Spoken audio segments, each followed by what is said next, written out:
మహిళలు అన్ని రంగాల్లో ముందుకు వెళ్లేందుకు కేంద్ర రాష్ట్ర ప్రభుత్వాలు కల్పిస్తున్న సంక్షేమ ఫలాలను అందిపుచ్చుకొని ఆర్థిక శక్తిగా ఎదగాలని ఎమ్మెల్సీ కరి పద్మశ్రీ పేర్కొన్నారు. కాకినాడ ఎన్ఎఫ్సిఎల్ రోడ్లో గల భక్తిరస సంగీత సంస్థ సత్కళ వాహినిలో అంతర్జాతీయ మహిళా దినోత్సవాన్ని ఘనంగా నిర్వహించారు. కార్యక్రమానికి సంస్థ వ్యవస్థాపక కార్యదర్శి డాక్టర్ ఏవి కృష్ణమాచార్యుల అధ్యక్షత వహించగా ఎమ్మెల్సీ కరి పద్మశ్రీ ముఖ్య అతిథిగాను, వినీతారెడ్డి విశిష్ట అతిథిగా పాల్గొని జ్యోతి ప్రజ్వలన చేసి కార్యక్రమాన్ని ప్రారంభించారు. ఈ సందర్భంగా డాక్టర్ కృష్ణమాచార్యులు మాట్లాడుతూ భక్తిరస సంగీత సంస్థ సత్కళ వాహినిలో ప్రతి ఏటా మహిళా దినోత్సవం నిర్వహించి వివిధ రంగాలలో విశేష సేవలు అందించిన మహిళలను సత్కరిస్తున్నట్లు వెల్లడించారు. ముఖ్య అతిథిగా ఎమ్మెల్సీ కరి పద్మశ్రీ మాట్లాడుతూ మహిళల అభ్యున్నతికి ప్రభుత్వాలు ఎన్నో సంక్షేమ పథకాలను అమలు చేస్తున్నారన్నారు. వినీతారెడ్డి మాట్లాడుతూ మహిళలు విద్యావంతులైతేనే భవిష్యత్తు బాగుంటుందన్నారు. అనంతరం వివిధ రంగాల్లో విశేష సేవలు అందించిన పలువురు మహిళలను అతిథుల చేతుల మీదుగా ఘనంగా సత్కరించారు. అనంతరం అతిథులు కరి పద్మశ్రీ, వినీతారెడ్డిలను సత్కళ వాహిని కార్యవర్గం వత్సవాయి గోపాల నరసరాజ, కలగా శివరాణి, ఉద్గళ సుబ్బారావు, తురగ సూర్యారావు సాలువాలు కప్పి పూలమాలలు వేసి జ్ఞాపికలు బహుకరించి ఘనంగా సత్కరించారు. ఈ కార్యక్రమంలో సత్కళ వాహిని సభ్యులు కూచి భాస్కర రామం, శైలజారావు, డాక్టర్ చిక్కాల సరోజిని, కుంజికా లక్ష్మి, ఉమాదేవి, పలువురు నగర ప్రముఖులు, సత్కళ వాహిని సభ్యులు పాల్గొన్నారు. అవకాశం మహిళలు దొరికింది. సో రాబోయే రోజుల్లో మహిళలందరూ కూడా మహిళలకి సపోర్ట్ గా ఉంటూ వాళ్ళ ఎదుగుదలకి సపోర్ట్ చేయాలని చెప్పేసి నేను కోరుకుంటున్నాను.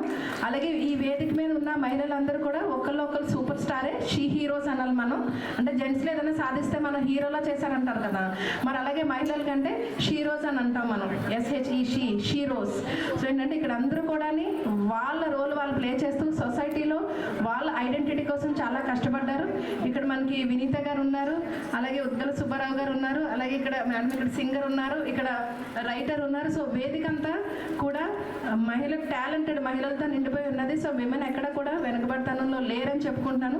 కానీ రాబోయే రోజుల్లో మనం ఇలా మహిళా దినోత్సవం చేసుకుంటూ ఉండాలని చెప్పేసి నేను అనుకోను. ఎందుకంటే వెనుకబడతనం ఎప్పుడైతే ఉంటుందో అప్పుడే దానికి ఒక రోజు అన్నది మనం చేసుకుంటాం. సో రాబోయే రోజుల్లో మహిళలందరూ కూడా మంచి పొజిషన్కి వెళ్ళాలని చెప్పి కోరుకుంటాం. ఇవాళ ఇక్కడ రూమ్ కట్టాలంటే 5 లక్షలుగా అప్పట్లో కట్టినప్పుడు 4 రూములు అన్నారు, తర్వాత 4 రూములుగా చేసుకున్నారు. కస్తూరి ప్రసాద్ గారికి ప్రత్యేక అభినందనలు. మేజర్ డానర్ గారు, సత్కళ వ్యవస్థాపకులు శ్రీనివాస్ అమ్మగారు, సత్కళ సదస్సు పల్లెం సత్యరాజ్ గారు, మరి ఎంతోమంది శాఖ నిరతికి ప్రెసిడెంట్లు కోల్ రతన్ కుమార్ గారు, రాధన్ కమలాజ గారు, డైనమిక్ లేడీస్ అంటే వాళ్ళు ఆడవాళ్ళైనా కూడా ఒకరు కింద భవనం కడితే ఒకరు పై భవనం కట్టారు.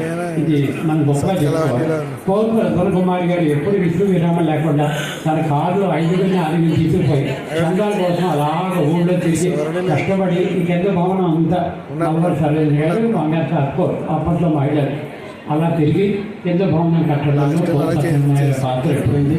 ఆవిడ ఏళ్ళన్నా ఎక్కడున్నట్టు మేము భావిస్తున్నాం.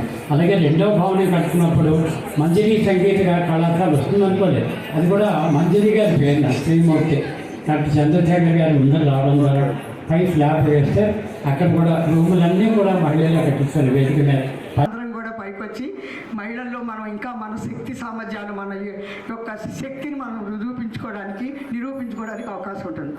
ఇక సత్కళ వాహిని సంస్థ గురించి ఎంత చెప్పినా తక్కువే. 4 రోజులు కాదు, సంవత్సరం మనం చెప్పుకుంటూ పోతున్నా కూడా ఇంకా తక్కువగానే ఉంటుంది.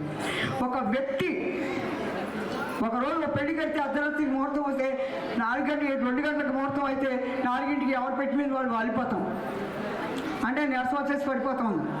ఒక పెళ్లిలో మనం విందులు ఆగించి మనం చప్పట్లు కొట్టడానికి మనం అంత అలసిపోతాం. నిత్యం నిరంతరం తరంతరం సాగుతూ ఉండేటువంటి ఈ వాహిని ఏకధాటిగా ఏక మాట మీద ఏక బాటలో నడుస్తూ భార్యాభర్తలు ఇద్దరు నడిపిస్తున్నారంటే ఒక రోజు చేసే కార్యక్రమం ఇది. ఈ కార్యక్రమం ఇక్కడ మహిళా దినోత్సవ కార్యక్రమం చేయడానికి వాళ్ళు ఎప్పటి నుంచి ప్లాన్ చేసుకుని ఉంటారు. మాస్టర్ డ్రాఫ్టింగ్ చేసేస్తారు. దాన్ని ప్రాక్టికల్గా అమలుపరచడానికి ఆవిడ ఇచ్చే ఆపరేషన్ ఎంత, ఆవిడ చేసే ఆపరేషన్ ఎక్కువ. మాట వచ్చినప్పుడల్లా నేను ఈరోజే పుట్టిన ఫీలింగ్ వస్తుందని నాకు. అంటే అంత మంచి మనసుతో నన్ను అంజబాబు అని పిలుస్తున్నాడు ఆయన. అది నా అదృష్టంగా ఫీల్ అవుతున్నాను. మాటల్లో చెప్పలేము. కృష్ణమాచార్యులకి మేము రుణపడి ఉంటాం. ఎందుకంటే సారు ఎన్నోసార్లు సార్ మీరు రావాలంటే చిన్న వయసు అయినా సరే కొంచెం బిజీ షెడ్యూల్స్ ఉన్నాయి, నేను బిజీగా ఉన్నానని చెప్పలేకపోతున్నాను పరిస్థితి.